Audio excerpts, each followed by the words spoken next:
दिल्ली के दरियागंज और बहादुर शाह जफर मार्ग के बीच एक पुराना सा ढांचा खड़ा है। 3 मंजिला, टूटा हुआ, बिना खिड़की के। लोग उसे कहते हैं खूनी दरवाज़ा। दिन में तो वहाँ से लोग निकल जाते हैं, तस्वीरें भी खींच लेते हैं, लेकिन रात के बाद कोई रुकता नहीं। क्यों?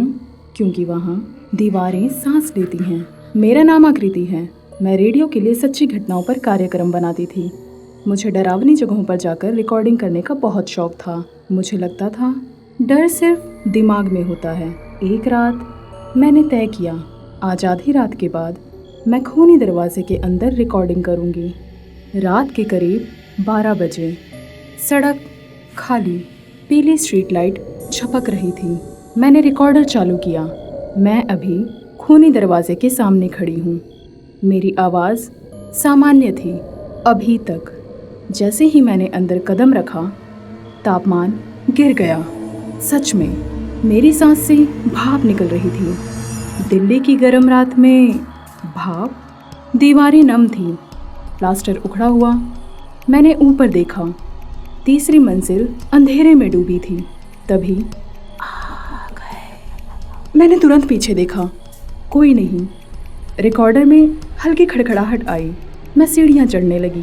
हर कदम पर गूंज, जैसे मेरे कदमों के साथ एक और कदम चल रहा हो। मैं रुकी, गूंज भी रुकी। मैं चली, वो भी चली। मैंने रिकॉर्डर की स्क्रीन देखी। उसमें एक दूसरी आवाज़ की तरंग बन रही थी, पर मैं अकेली थी। पहली मंजिल पर पहुंचकर मैंने दीवार को छुआ। दीवार गीली थी, पर पानी नहीं था, कुछ गाढ़ा। मैंने हाथ सूंघा, लोहे जैसी गंध। खून, खूनी दरवाज़ा। अचानक मेरे पीछे से फुसफुसाहट आई। मैंने कांपते हुए पूछा, कौन? जवाब, मैं ऊपर भागी। अब डर असली हो चुका था। तीसरी मंजिल पर पहुंचकर पूरा सन्नाटा, इतना गहरा कि कानों में दर्द हो। फिर मेरे रिकॉर्डर से आवाज़ आई, मेरी अपनी आवाज़। पर मैंने वो नहीं कहा था जो रिकॉर्डर ने बोला। हम जहाँ मर गए थे। मेरे हाथ कांप गए। रिकॉर्डर अपने आप चल रहा था। फिर एक और आवाज़, बच्चे की। मेरे सामने दीवार पर एक परछाई उभरी, एक आदमी की। फिर दूसरी, फिर तीसरी। तीनों के सिर अलग, धड़ अलग। मैं पीछे हटने लगी, पर पीछे अब सीढ़ियाँ नहीं थीं, सिर्फ दीवार। मैं फंस चुकी थी। अचानक एक ठंडी उंगली मेरी गर्दन पर लगी। मैंने मुड़कर देखा, एक चेहरा मेरे बिल्कुल पास, आंखें बाहर निकली हुई, गला कटा हुआ।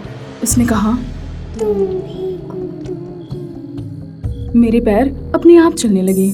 मैं खिड़की की ओर बढ़ रही थी, जैसे किसी ने पकड़ रखा हो। मैं चिल्लाना चाहती थी, पर आवाज़ नहीं निकल रही थी। मैं खिड़की पर खड़ी थी। नीचे अंधेरा, 3 मंजिल नीचे। मेरे कान में आवाज़,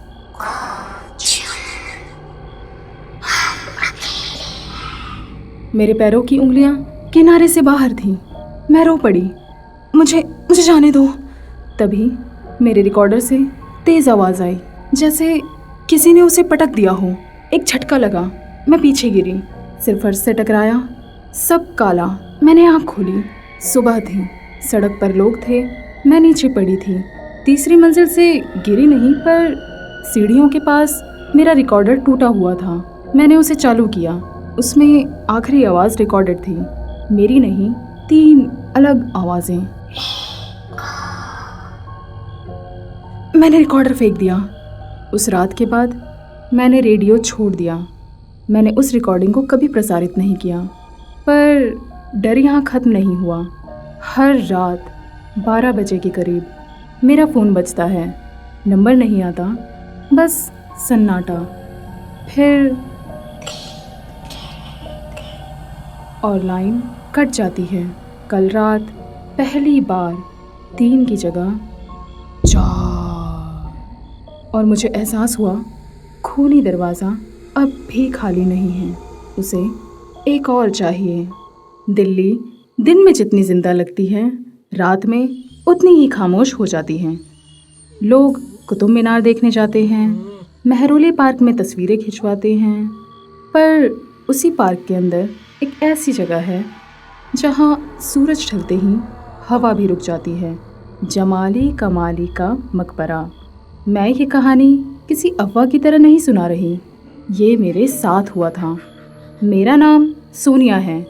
मैं दिल्ली विश्वविद्यालय में पढ़ती थी, इतिहास की छात्रा, और मुझे पुरानी जगहों का बहुत शौक था। भूत प्रेत मैं हंस देती थी, लेकिन उस रात मेरी हंसी हमेशा के लिए ख़त्म हो गई। अक्टूबर की ठंडी शाम थी, 6:30 बज रहे थे। सूरज बस डूबने ही वाला था। मेरे साथ थी सना, मेरी सहपाठी, तस्वीरें खींचने की दीवानी। उसने कहा, सोनिया, मकबरे के अंदर से सूरज की तस्वीर बहुत अच्छी आएगी। मैं बोली, अंदर जाने की मनाही है। वो मुस्कुराई, बस 10 मिनट। हम दोनों अंदर चले गए। अंदर कदम रखते ही दिल्ली की सारी आवाज़ें जैसे गायब हो गई हों। ना गाड़ियों का शोर, ना लोगों की बातें, बस सूखे पत्तों की चरमराहट और ठंडी हवा। ऐसी ठंडी जो सीधा रीढ़ में उतर जाए। आंगन खाली था, बीच में पुरानी कब्रें, दीवारों पर लिखी आयतें। सना तस्वीरें खींच रही थी, मैं इधर उधर देख रही थी। तभी मैं जम गई। सना बोली, क्या हुआ? मैंने चारों तरफ देखा, कोई नहीं। फिर दोबारा। सना का चेहरा पीला पड़ गया। तूने सुना? मैंने धीरे से कहा, चलो बाहर चलते हैं। हम बाहर जाने लगे, पर सना बोली, एक आखिरी तस्वीर। वो अंदर वाले बड़े कक्ष में चली गई। मैं पीछे गई। अंदर बहुत ठंड थी, जैसे बर्फ खाने में खड़े हों। सना ने तस्वीर ली और अचानक उसका कैमरा अपने आप चलने लगा। सना घबरा गई। मैंने तस्वीर देखी। तस्वीर में सना थी, पर उसके पीछे एक परछाई, एक आदमी की, जबकि हम दोनों के अलावा वहाँ कोई नहीं था। सना ने फुसफुसा कर कहा, चलो अभी। हम भागते हुए बाहर आए। फाटक बंद था, ताला लगा हुआ। सना चिल्लाई, कोई है? कोई जवाब नहीं। मेरे फ़ोन में नेट नहीं आ रहा था। सना के फ़ोन में नेट था, पर कॉल नहीं लग रही थी। तभी आंगन के बीच से आवाज़ आई, देर हो चुकी है। हमने मुड़कर देखा। एक आदमी खड़ा था, सफ़ेद पुराने कपड़े, चेहरा धुंधला, और उसकी आंखें नहीं थी, सिर्फ काला खालीपन। सना चीख पड़ी। मैं उसे पकड़कर अंदर भागी। हम एक संकरे रास्ते में घुस गए। दीवारों पर खरोंचें थीं। एक जगह लिखा था, जो रात में आया वो सुबह तक नहीं बचा। सना रोने लगी। आगे जाकर 2 कब्रें थीं और उनकी मिट्टी ताज़ी थी, जैसे अभी खोदी गई हो। मिट्टी पर नंगे पैरों के निशान। हमारी तरफ आते हुए अचानक रोशनी बुझ गई। मैंने फिर रोशनी जलाई और सना के पीछे वही आदमी खड़ा था। इस बार उसका चेहरा साफ दिख रहा था, आधा जला हुआ, होंठ जैसे सिल दिए गए हों। उसने उंगली उठाई और सना की तरफ इशारा किया। कमाली को साथी चाहिए। सना की आंखें बदल गई और उसकी आवाज़ भारी हो गई। सोनिया, तुम क्यों आई? ये सना नहीं थी। मुझे माँ का दिया ताबीज़ याद आ गया। मैंने उसे पकड़ा, ज़ोर से बोला, हे ईश्वर! तेज़ हवा चली। सना ज़मीन पर गिर गई। वो परछाई पीछे हट गई। मैंने फिर कहा, हे ईश्वर! दीवार में दरार आ गई। मैंने सना को उठाया। हम दरार से रेंगते हुए बाहर निकल गए। हम बाहर थे, फाटक खुला था। हम भागे।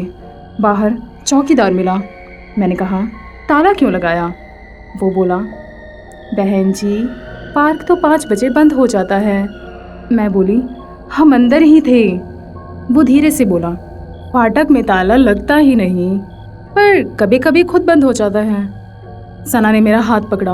उसकी उंगलियां फिर से ठंडी हो गई। उसने मेरी तरफ देखा। एक पल के लिए उसकी आंखें काली हो गई और उसके होंठ हिले। कवाली को साथी मिल गया। फिर वो सामान्य हो गई, जैसे कुछ हुआ ही नहीं।